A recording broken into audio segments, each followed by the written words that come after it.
weekend, right?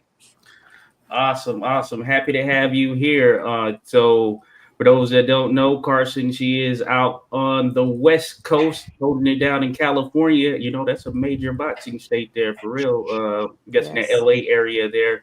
So man, it's special to have you here. And I know that the vibrancy there on the boxing scene is high. But that being said, we want to start a little bit from the beginning because I do know you had an amateur background as well. So could you give us a little Yes. insight into your start in boxing? Yeah, totally. I started boxing and kind of came across it a lot later in life. I had my first fight in 2017. I was almost 27 years old at that point. Um, and it kind of just started as something I tried for fitness and kind of fell in love with the sport and just wanted to, see how a fight or two went. I didn't really think it would escalate to the place that it did. But over time, I got more and more exposed to the boxing community in LA, fell more in love with the sport, and had a pretty great amateur career that ended at the end of 2023 at the Olympic trials for the 2024 Olympics. So I made it to the semifinals there.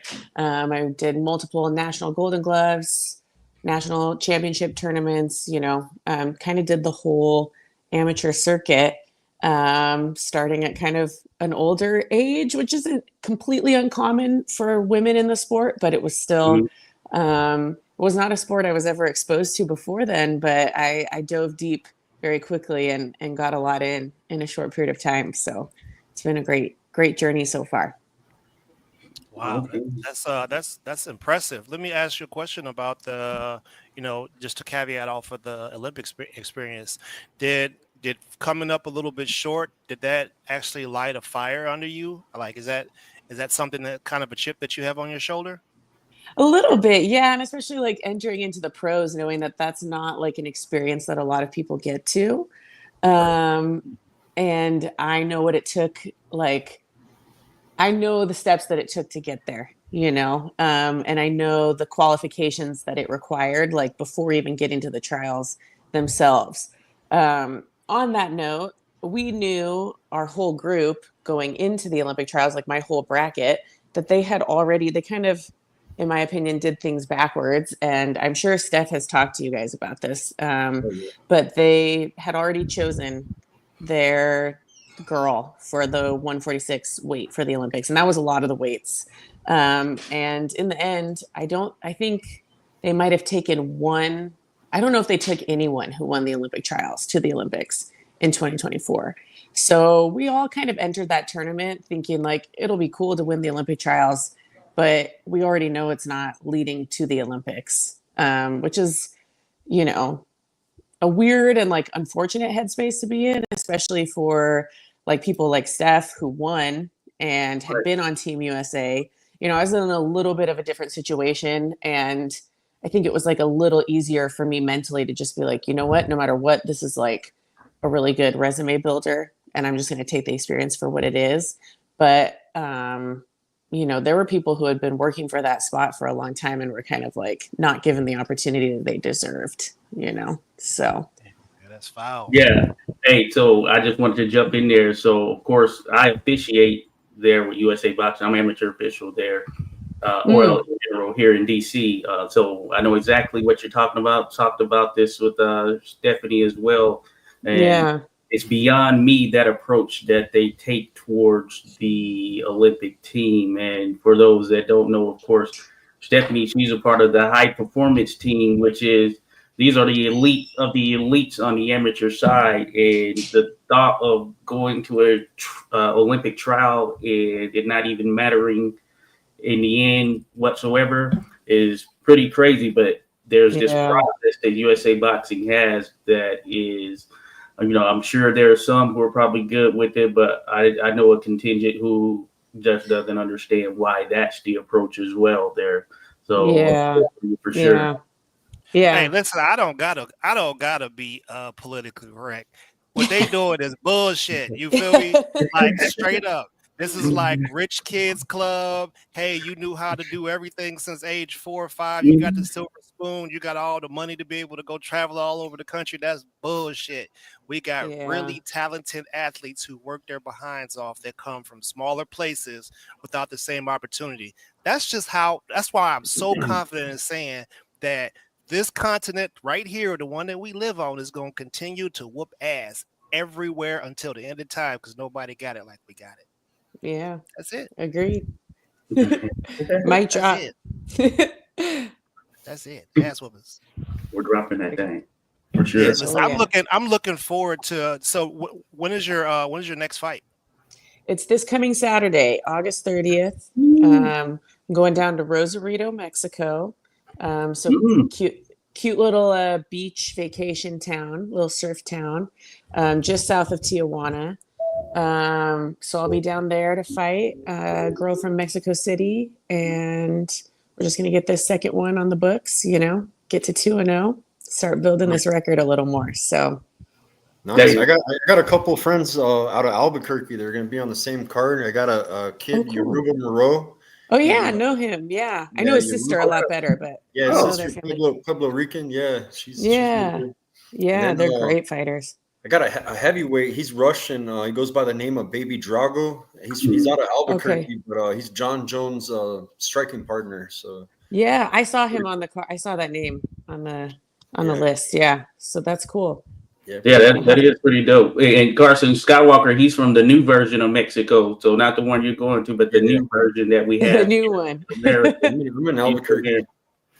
Good old Albuquerque. Yeah, it's been a while since I've been there. So how has the transition been from amateur to the pros? Are you signed by anybody? I'm not signed by anyone at this point. My coach is a pretty he works as a manager, kind of just manages local fighters as well. So I've kind of allowed him to manage my career so far, and he's doing a good job of getting me fights and helping me kind of connect with the local promotions. But yeah, we're not signed to anyone yet. Just working on building the record up and seeing what kind of attention we can get that way. So. Now, do you work out at Pullman's gym as well, Carson? I'm not at Pullman's. I've trained with them quite a bit, and John's helped me a ton, and he's a phenomenal coach. He's pretty far from where I live, so that's one reason I'm not there. But I'm at a gym, but I'm also, I love my coaches. I'm at a gym in Hawthorne, California called Sweet Science Boxing. Okay, Sweet Science. Hey, that's taking it old school right there. That's what we call it. Science. Oh, yeah. Well, good to go. Good to go. Hold up real quick. I want to shout out those that dropped in. Shout out Just Frank in the mix there. Appreciate you there, Just Frank. Rodolfo Rivera Jr. in the building as well. Salute to you, Rodolfo. We got Picasso, Brazilian Jiu-Jitsu specialist. Picasso, he's a BJJ painter, I guess you can say. Ernest dropped in, of course, Skywalker. Shout out to Gray Fox. Appreciate you there, Gray Fox, representing. We're here with Carson Crawford. You'll see it scrolling at the bottom of the screen in terms of the handles and everything. But you can follow her on Instagram as well there at Carson CRWFRD. So you see the little abbreviation there for Crawford. So you need to see that. We'll drop it in the chat as well. Again, here with Carson Crawford. Fighting out of California, right? And hey, California's a hotbed there as far as the boxing scene is concerned. Ernest and I, we're both on the East Coast. He's in Virginia. I'm in DC, and hey, we have a good bit of action out here as well. So we usually ask some fighters what the scene is like there, but you kind of alluded to it as well. I'd imagine you get a lot of good work out there in California, because I'd imagine there are a lot of women out there and men, of course, as we know, who are a part of the sport. It's one of the big sort of more populated areas that it relates to boxers. Yeah, for sure. Yeah, it's a great place to be for boxing, and I think for women's boxing in particular. And that was one of the reasons Steph moved out here when she was transitioning into the pros. And yeah, we get great women coming through all the time to spar and looking to do their camps here as well. I've done the past 2 camps with Sandy Ryan, both fights that she did with Michaela Mayer. I was one of her main sparring partners, which was a really cool, just great work, really fun opportunity, and fun to get her ready for both, those were intense fights. And so it was fun to be a part of that. So we get people like that. We get world champions and former world champions all the time. Steph and I both spar with Erica Fadius a lot, who's a former world champ and has fought both Michaela and Sandy. And, we get great, great work and exposure to high level women, Oh, I remember when Stephanie was making that trip. Remember that, Josh? She came on the show. Mm-hmm. She stopped here in Albuquerque. She trained at my gym a little bit with Yoruba's father, Coach Moreau, and I remember her talking about all the opportunities. And so that's kind of cool that, that she's doing great out there. You guys are putting in that work out there. For sure. Yeah. She's been killing it. So we're doing our things. I don't know how you guys feel, man, but like Friday too, like watching the women's fights on the MVP card. Yeah. It was exciting to me. I ain't gonna lie about it. It was going to work. I see some skills in there. You know what I'm saying? Mm-hmm. I see some crazy skills in there. Yep. So I would imagine with you being in the Inland Empire that in Hollywood's not that far, right? Right. So, yeah. No. So you guys have access to crazy promotional ability if you can connect with the right people. Like, do you have someone that like manages your social media, or is that just something that you do? A little bit of both. I do have a content manager who helps me a little. I do a lot of it myself as well. And then I actually just signed with a small agency that's going to be working to help me with sponsorship and then also like some of my content creation and stuff as well. So that's still like that just barely happened. So we haven't really gotten going on any of that yet. But it is very true. Like, you just have to meet the right people in LA, but they exist and they can really get you connected in ways that, so much of this sport is just marketing yourself in the right way. As much as it is like, of course it's skill and being the best, but like you mentioned earlier when we were talking about the Olympic trials, like there are people, some of the best fighters in the world, we're never going to see them because they just don't get the right opportunities. So it is a huge benefit of being in a city like LA, I think. Yeah, I was about to go to the LA Film School. Like I got accepted into it and things like that. And so, I was going to go out there and kind of learn some more about this media stuff. Because where else better to learn than LA, right? Sure. So I'm sure there's tons of content creators that are just in your area, just looking for work. And a lot of people mad that they got kicked off the casting couch. They probably boxing too. You know what I'm saying? You know what? I did take an introduction to film class. It was like a 12-week class, and it was just for fun or to acting rather, because when in Rome, we're in LA, why not take an acting class? And like half the people in there were like fighters whose careers didn't quite go the way they wanted to. It was a lot of MMA people, but it was funny. It was like, oh, you fight. Like there was a lot of people. They said you can't bend over and put both hands flat on the floor. You're unqualified to be working here. Exactly. Hey, that's funny. Hey, that's good stuff right there. I took drama in high school and all of that stuff. I've always been a fan of it. And I've done a few things. I was an extra in House of Cards because they were filming it up in Baltimore. Now it was one episode. The episode I'm in, I'm literally just a reporter standing there holding a little fake little microphone type thing, but you can barely see me, So hey, it counts, man. Hey, extra work out there, Carson. You know what I'm saying? You can do some extra work. It's so true. You really can. I definitely won't be telling one of them stories, Josh. I crack too many jokes. You'll be like, "Hey, I heard you was in My Fair Lady, bro." Like,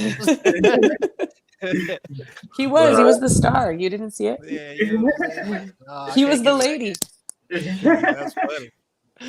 Oh, that's good to go. But no, that's super dope out there. But yeah, California, man, yeah, that's awesome. Some people might hear this. Those that might peek in on it and they're like, wow, she's already working with these world champions, this type of level. We may not want to, fight her like that, And with that kind of leads to a question in terms of you're taking this fight in Mexico. Now, has it been a challenge for you getting some fighters to step in the ring for you, with you, at least in terms of this journey thus far? And I know you just turned pro not too long ago, but can you tell thus far? A little bit. I mean, some of it's just been fun. I mean, I would love to say, yeah, no one wants to step in the ring with me. Some of it's just been finding opponents in general seems to be more difficult than I realized. And it's proven to be a little, I'm fighting at 135 as a lightweight. And I've gotten a lot of offers to fight at like 130 or 128, like at a catch weight. And it's just, I'm 5'10". That's very light for me. So I don't feel like at this stage, if I got a world title opportunity at 130, I would do that. You know, that's a different thing. But right now, we're not, you know, at this stage, we're not making anything to fight. Even when we get a purse for our fights, it's like a net negative with everything we're putting in to our boxing careers. And so to me right now, that kind of weight cut is not, it just isn't worth it. So there are more girls like 130 and below in LA, I've found. And so that's been one challenge. And I've had a few girls say like, they'll fight me, but only at 130, or they'll fight me at 135, but they need more time. So we've had like timing issues as well, where people haven't wanted to fight because they want more time with like gaining weight or like whatever it is. So that's been like more to be honest, like I would love to just say like, yeah, everyone's scared, but I think it's just a matter of like finding people local and with like promotions and everything being willing to bring people in for you. And so there's like a logistical thing, like especially with women's boxing, there just aren't as many of us, you know, so it's hard in the beginning. Yeah, we just heard about some funny business, didn't we, Josh? Yeah, we did. Yeah, we just interviewed. Her name is Peggy Whitmire. She fights at 130, but yeah, she was running into a similar situation. So just hard. I know that name. I haven't met her, but I know of her. Yeah. You know, it's one of those things where it happens in terms of sometimes you think you have a fight lined up, and of course, Carson, you were on the amateur side, the amateur circuit. I see it as an official.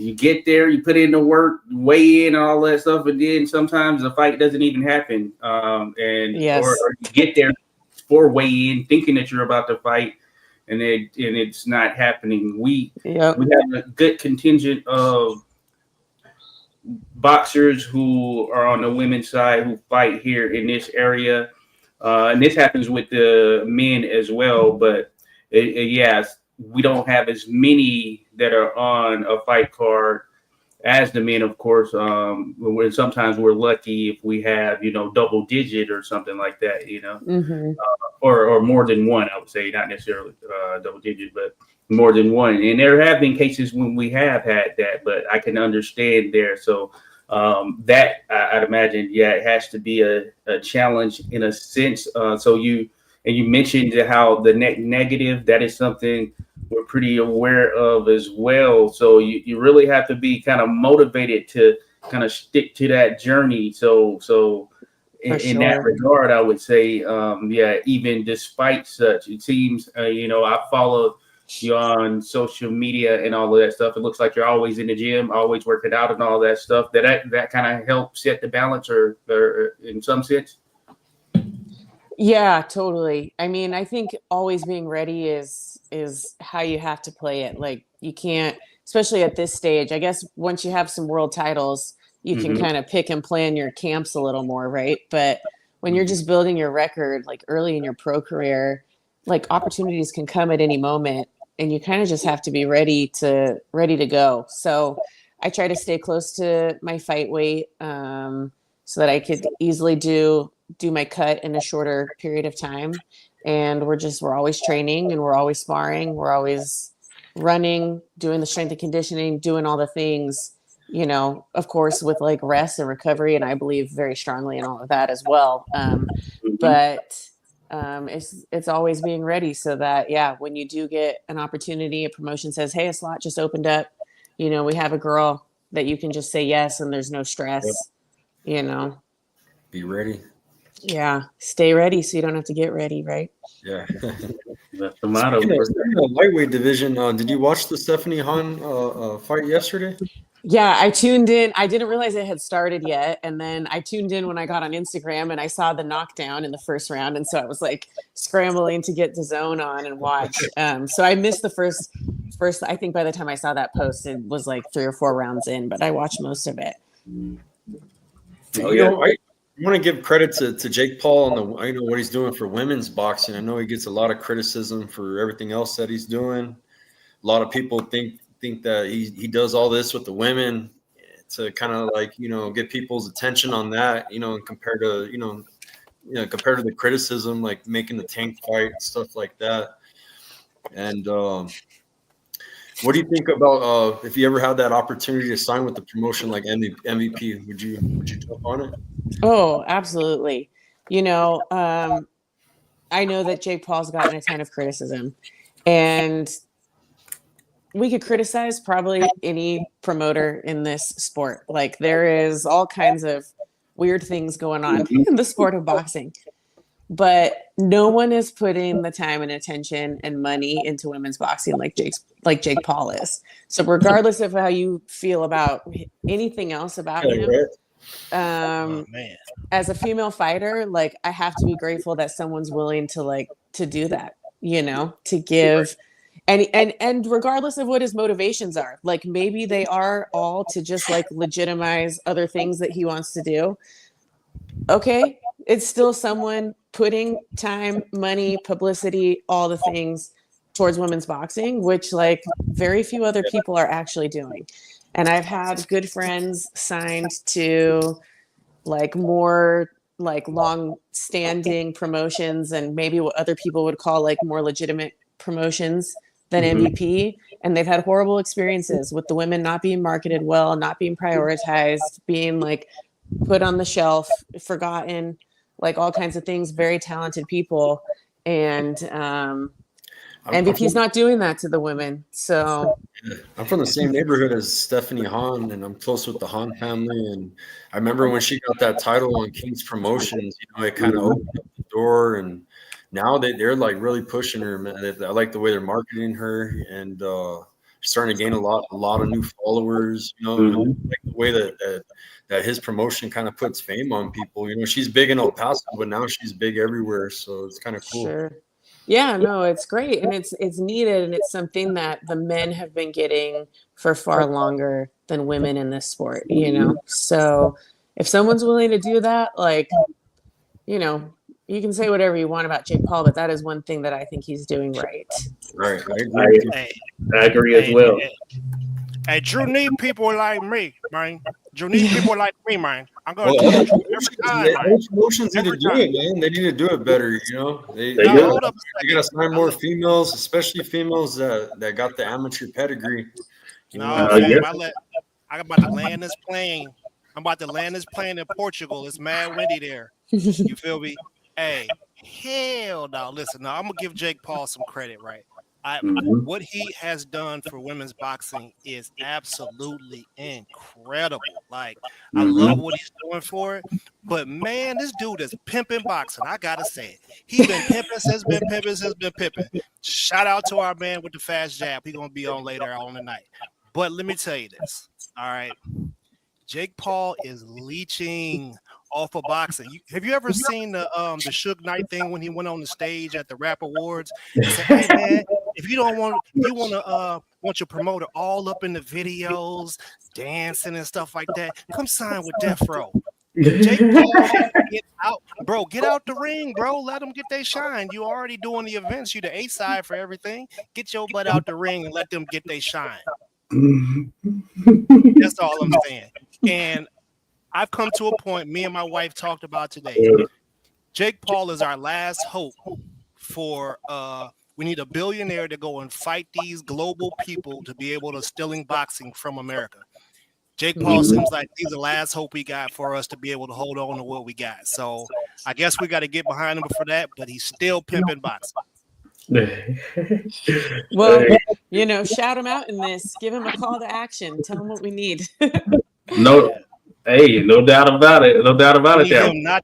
Not to play video games ringside. That's disrespectful, fam. I didn't know that happened. Yeah, people are getting punched in the head and they sitting over there on their couches playing video games. Oh my You know what I'm gosh. saying? I'm still mad about the Mike Tyson situation. I ain't gonna hold you. No, hey, it's hey, what I will say is this. I like what Jake Paul is doing as far as yeah, bringing in the women.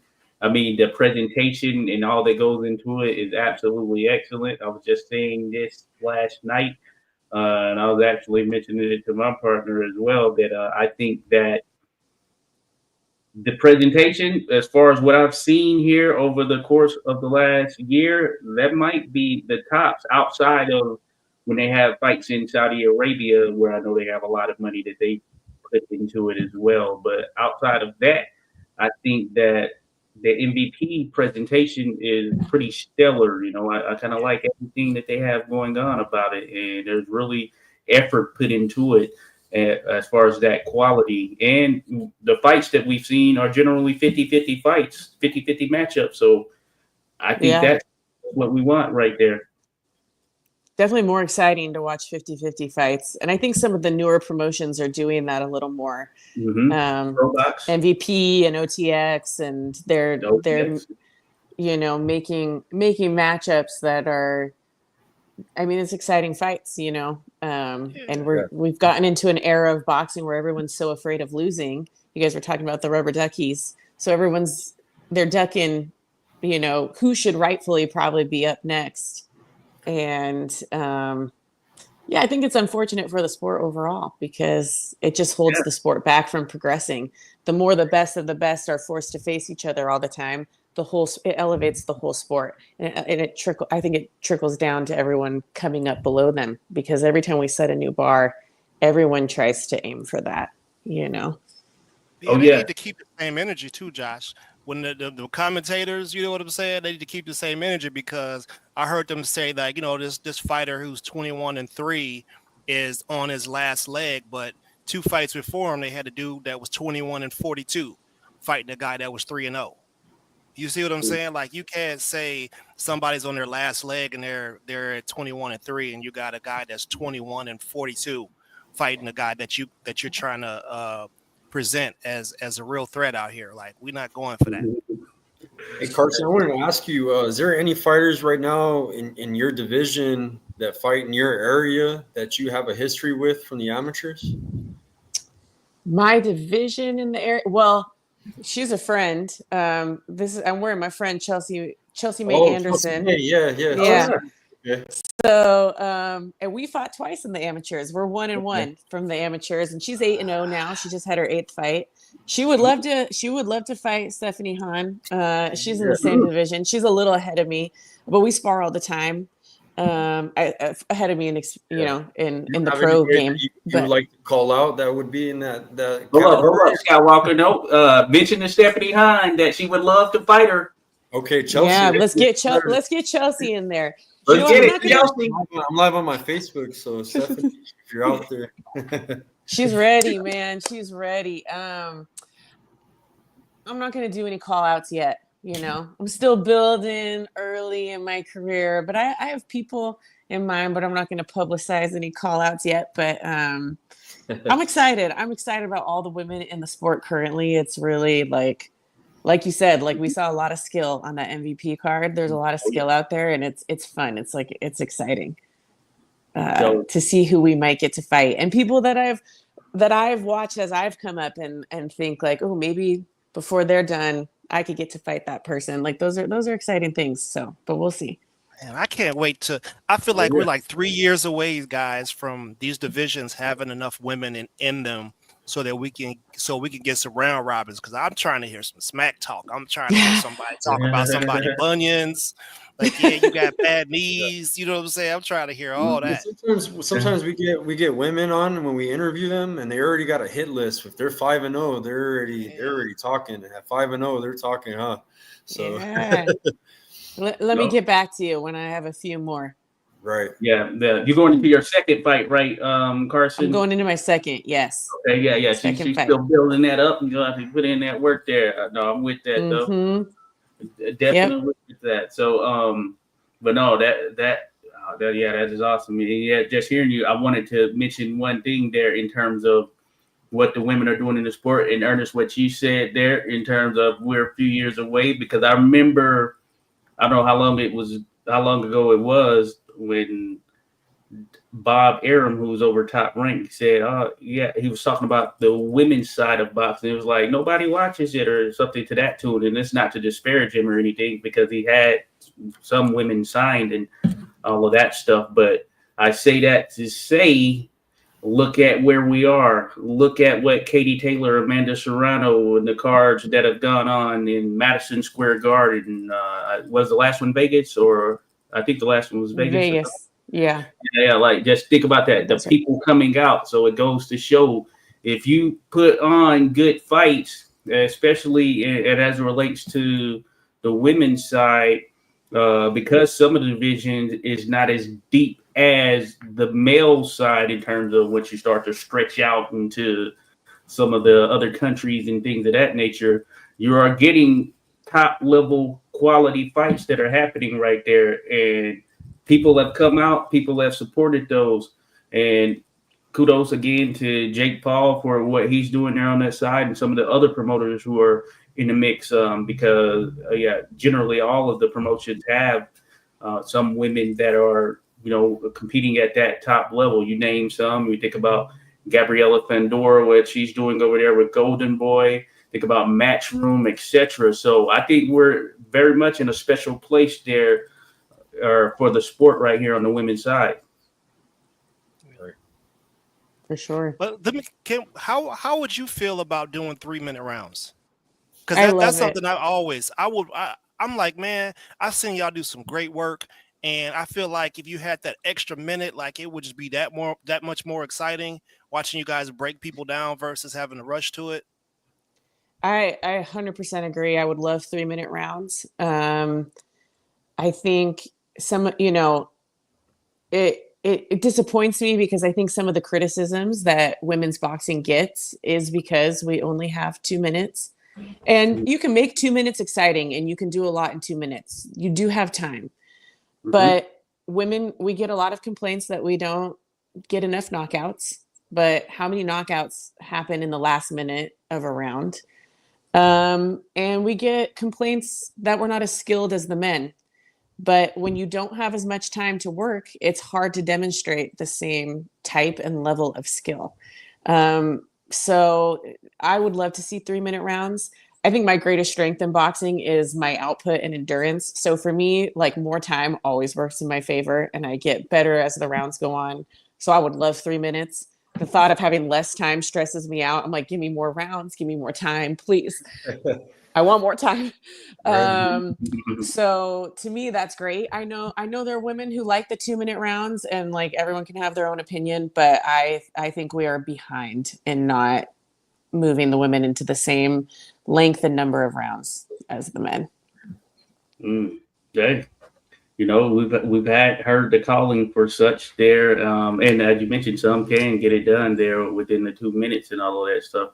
You spoke on endurance there. So I was going to ask, in terms of when you were younger, were you competing in other sports? Was there another sport that you had a love for prior to boxing? The sport I did the most, like all through growing up, through like youth through high school, was lacrosse. So that's definitely where it's a lot of running. So that's where a lot of my endurance came from. And there's a bit of aggression in lacrosse as well. Yeah. So I think that had some overlap in kind of transitioning me into boxing. But that was the main sport I played. I did a little bit of soccer. My family, I'm from Colorado, so I grew up snowboarding. But as far as like competitive sports, like lacrosse was the main one that got me that kind of background, I think. That almost answered my next question. I want to ask you, Carson, outside of boxing, like right now in California, what are your hobbies and interests? Well, before boxing, I was a visual effects artist. So I studied computer animation in college. So I still like to draw a lot, and I do I like creative visual art type of things, and that's definitely a hobby for me. And then I'm also that I'm kind of I'm a film nerd. You know, I really enjoy going to the movies, watching movies, studying. That was my whole background before getting into boxing, which was so, backwards. I was sitting in a dark room with big monitors, like color correcting and like adding 3D elements into live action movies and stuff. So it was a very different environment than from what I'm doing now. But so anything relating to movies and art and film, like I'm very into. And I'm so lucky I'm right by the beach. So I love to go to the beach, go hiking, just be outside. Like it's such a beautiful state. There's so much you can just do right here. So we need that. We need that work, man. I can see you doing an animation of you beating up some girl. Like I'm talking about, you know what I'm saying? Some next level trolling. Like awesome. oh some yeah, we could buying get their into name that out type stuff. Yeah. That's gonna be the new shit talking. Is like a preview of what the fight's gonna be. Oh Through yeah, animation. that would be dope. Oh, speaking of that, that's pretty awesome right there, Carson. So I just wanted to ask that you mentioned this. A movie that you can watch at any time. You can just throw it on and you still look at it and view it as like it was your first time, as though it was your first time watching it. What would that be? Mad Max Fury Road. Oh wow! It is my all-time favorite movie. I think it is nearly perfect, and I can put it on anytime, and I still just fall in love every time with the whole thing. I think it is really beautiful storytelling, and the visuals are like immaculate. I think the acting is very well done for having and especially for having very minimal dialogue throughout the whole film. And I love action. So it's my genre, but I think it's way more than an action movie as well. And tells like a much deeper, like emotional story that I feel a lot of people overlooked, but that is my favorite movie and I could watch it anytime. Wow. And if I'm not mistaken, there was an old version and I know the new version. Was there an old version? Am I mistaken there? Yeah, so that's Mad Max Fury Road is the fourth one. In the series. They had 3 Mad Maxes. They had Mad Max, I think it was just Mad Max, and then they had Roadrunner and Thunderdome. And those were all with Mel Gibson. And so that was like back in the 80s, like late 70s and 80s. And I think Tina Turner's in Thunderdome, and she plays this like very cool villain. If you haven't seen it, that is a great movie. It's a really good movie too. She ain't lying, Josh. No, hey, I bet I actually watched my partner and I, we were downstairs and we were just watching, or we just decided to watch Mad Max Fury Road at some point last year. I had no expectations, but I thought it was amazing. She thought it was amazing as we went through it there, and Tom Hardy did an excellent job. And we still need to watch Mad Max Furiosa, but I want to go back and watch those old ones now. But you are correct, those visuals. Ones. Yeah, the visuals were absolutely insane how they all came together. For sure. Yeah. It's just like it's art to watch. And then the music and the sound, everything, like just the production quality is so high. But I had friends who worked on that movie and they're like, it was hell to work on because that George Miller, the director, is just it's so good because he's such a perfectionist. So they redid things like 10 times more than you normally would. Working for a director, he's like really a perfectionist, but that's why he puts out quality work. So hey, listen, if y'all want to see this type of person you need on your team, you need some people that got a bunker. You need some motherfuckers that can survive the wilderness when the electricity go out. 100%. We need Jose, who's in the chat.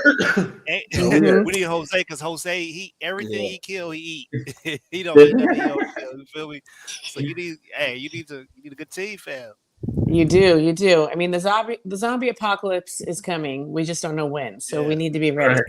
All 3 of us are ex-military, so we got the security.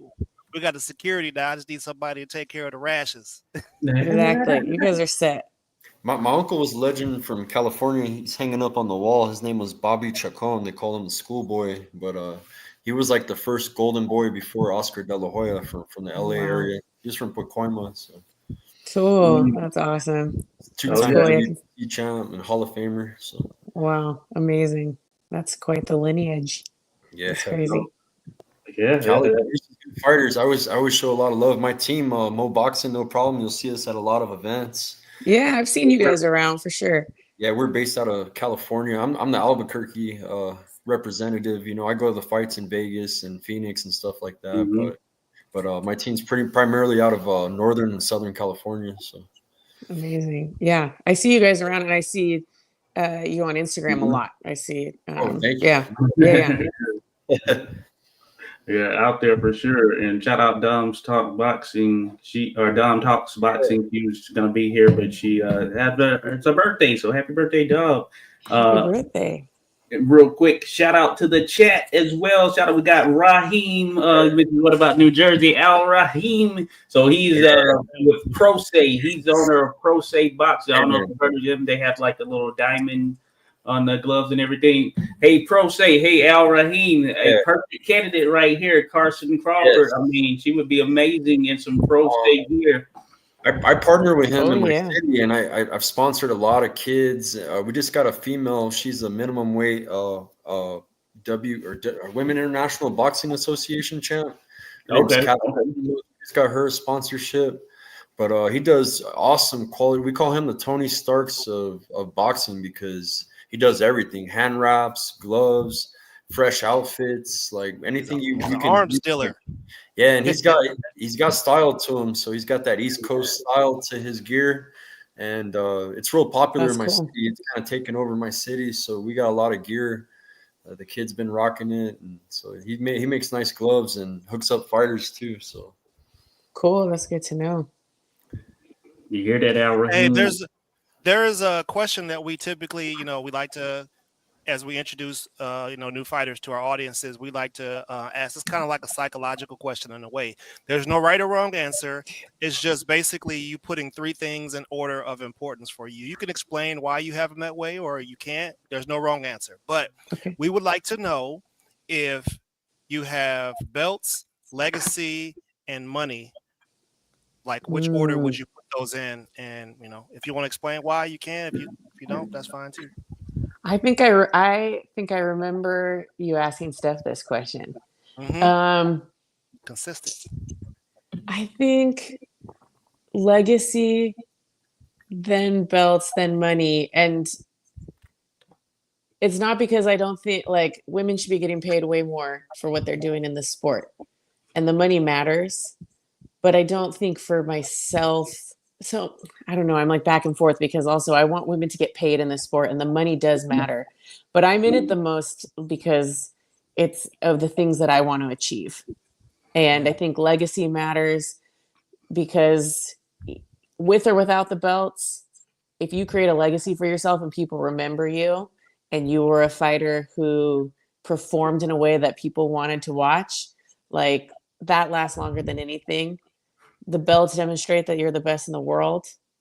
And then the money should, it should align with that though. It should be the appropriate amount accordingly. So, and I like that you say there's no wrong answer because I don't think there is. And I think I'm in a very fortunate place where, I came from a totally different career and I didn't know anything about boxing until I was like 26 years old. I don't have to box. I'm here because I want to, and so that's why money is not like the top one for me. It's I could do other things and I could go back to visual effects. I have other things that I'm doing, but I am here because I want to do it and because I love it and because I want to get to the places that I can see myself going. So I think that's why I choose that order. But I know that is a great privilege. And also very rare in this sport. And I try not to ever take that for granted, like everything that I've been helped with and that has allowed me to be here, that has allowed me to transition from a totally different career into this and pursue this dream that I have like so heavily. Like that is not something that a lot of people get to do. Excellent. there's a lot of people in the sport doing it because they feel like they have to. Yeah, You know, unfortunately, boxing is a struggle people's sport. Places, you know, where poverty's high at. A lot of fighters come from places like that, and they have chips on their shoulders, and they got some other things with them. You know, so I think there was who was our guy? He fought at 154 and he passed away. I can't think his name right now. Patrick Day. Yeah, Patrick Day. I think his parents were doctors.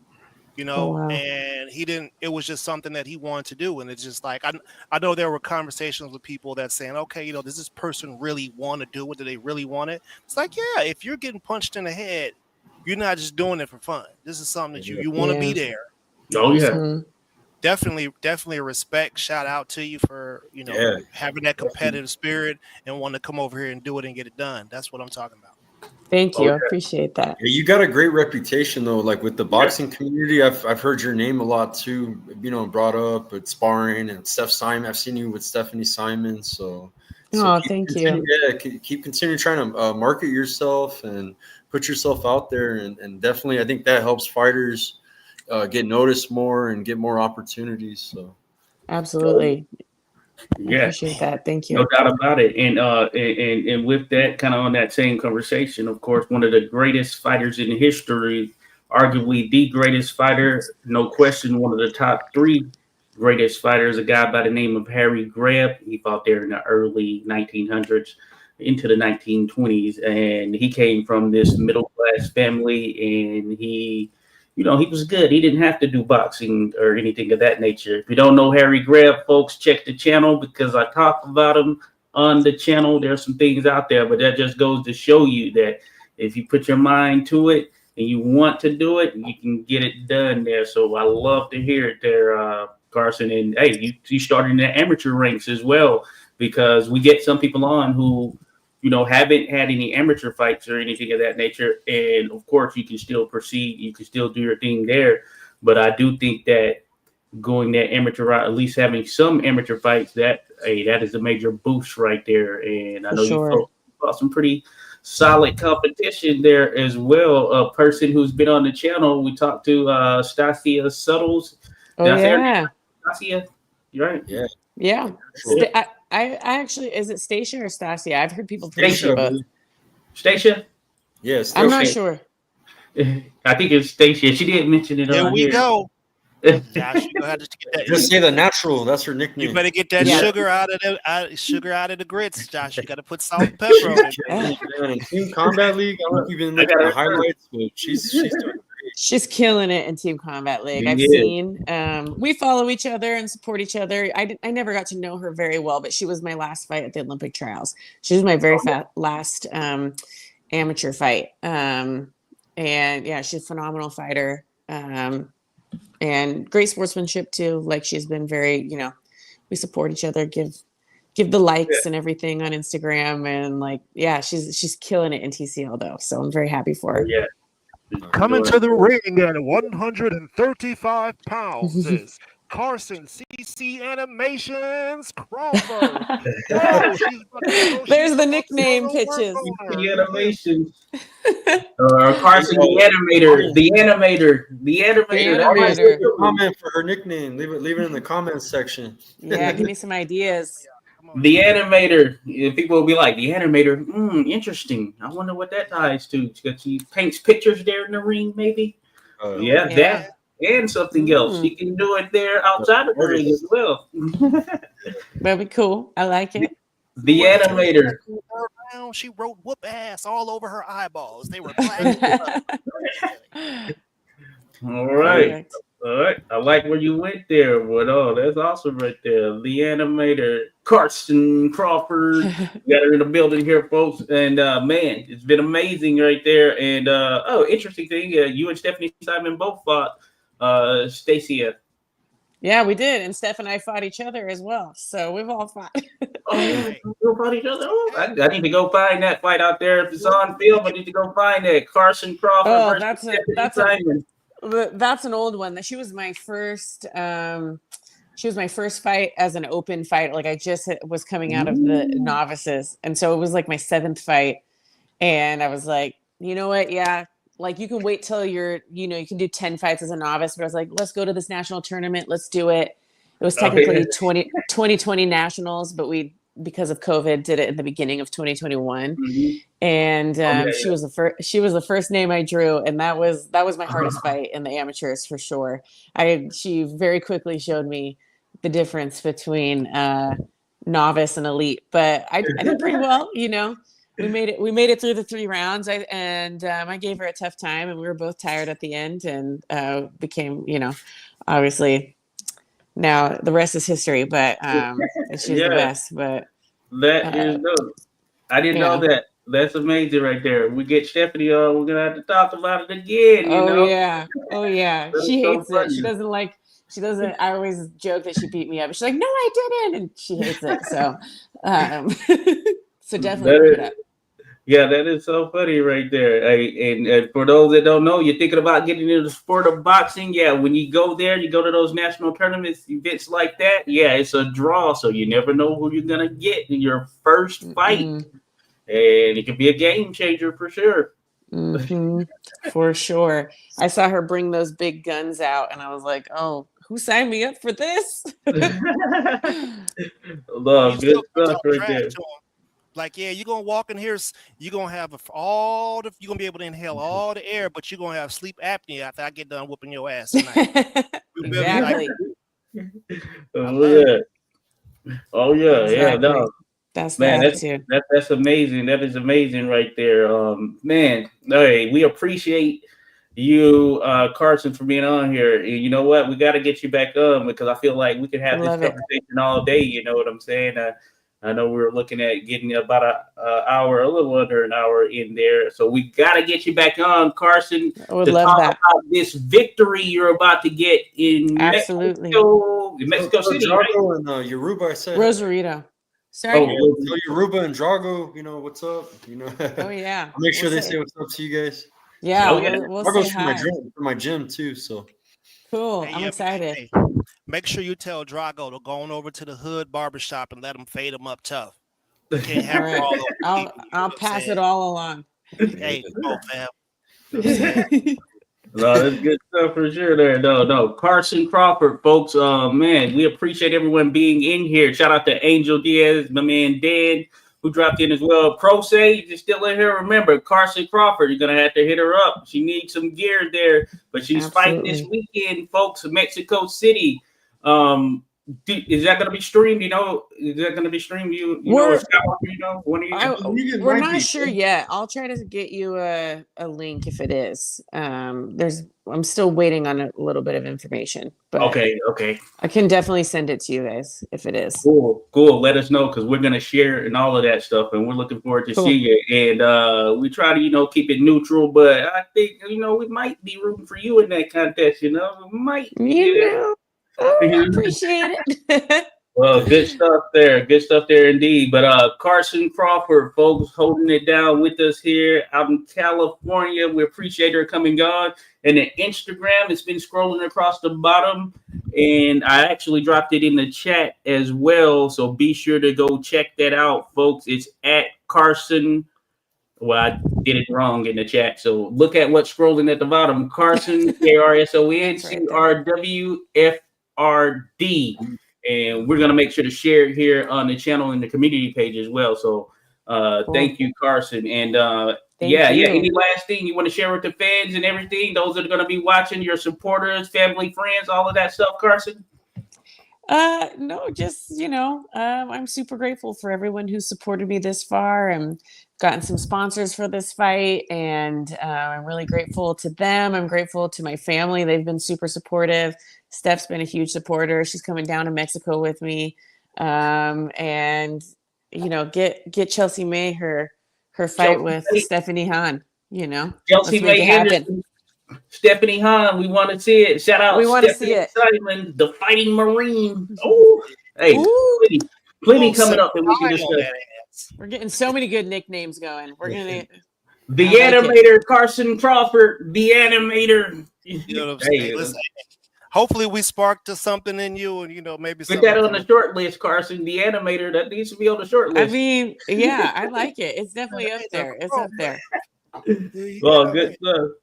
Good stuff there. And thank you all. Thank you, folks. Thanks everyone who dropped by, showed some love and all that stuff. And stay tuned. We're gonna share some stuff on Carson. We've got another interview coming up. It's gonna be here in about 3 minutes, I guess you can say. But that being said, Carson, we're gonna get you back on here at some point. Yes. Thank you all. Have a good night. Enjoy the rest of your weekend.